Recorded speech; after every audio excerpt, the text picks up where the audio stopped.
So, nung nalaglag ako nun, tinulungan ako. Ang unang tumakbo si Brad Yung, tinulungan ako.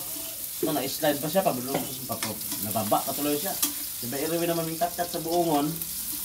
Si Bay Irwin pa yung nakatulong sa akin. Lukas talaga. Hanggang sa pag-uwi ko, galaw na ako. Hindi na ako maka-stress. Nung hindi pa nahilot, hindi ako maka-stress. Kung ngayon naman, nangyari na naman ulit nga kagabi, hindi na ako maka-stress. Siyempre, pag hindi walang biyahe, walang income, mga palangga. Buti na lang, shout out din sa may-ari ng bahay kung saan ako nagre-renta. Kasi, mabait din ba? So, paano, konting ano ko lang. Papahirap, pinapautang ako. Para makasurvive sa pang araw-araw. Kasi sa Metro Manila nga, mga palangga. Ang sarap ito.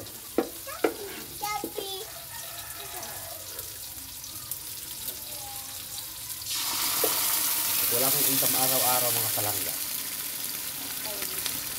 Kawawa talaga, pamilya, Manila. Hindi talaga maganda pag wala akong income ito mga palangga. Sarap ito.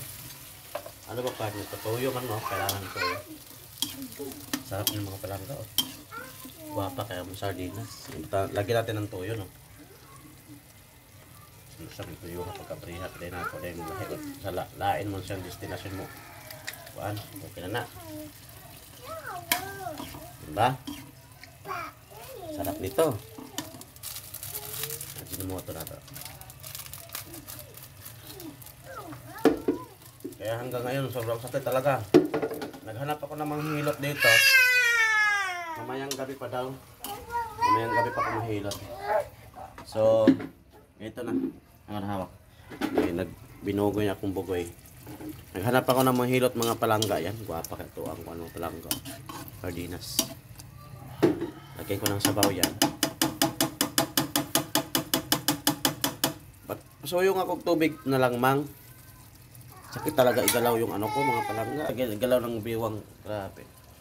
Pag tayo ko kasi kagabi, bang kakain na sana kami. Pag tayo ko biglang crack ba? Parang siya nag-crack.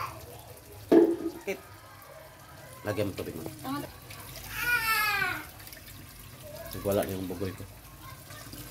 Sige pa man. Masarap yan mga palangga. Okay. Kunting tubig pa. Yan. Yan? Ilan itong ano natin? 4, no? Marami. Laghan mo naman. Pasensya na kaya. Medyo madumi yung ano ko. Oh. Si ano yung kalawang ano. Pasensya na kayo sa area namin. Ano talaga. Magka-pobre tayo. Kunti-kunti lang mo tayo. Goods. Oh. Ayos na yun, no? Para hindi ganong maraming sabaw. Sarap na yan. Tapos lagyan natin ng paminta para pagka kumulo, laga na yan. Hindi ba mga palangga? Sarap yan.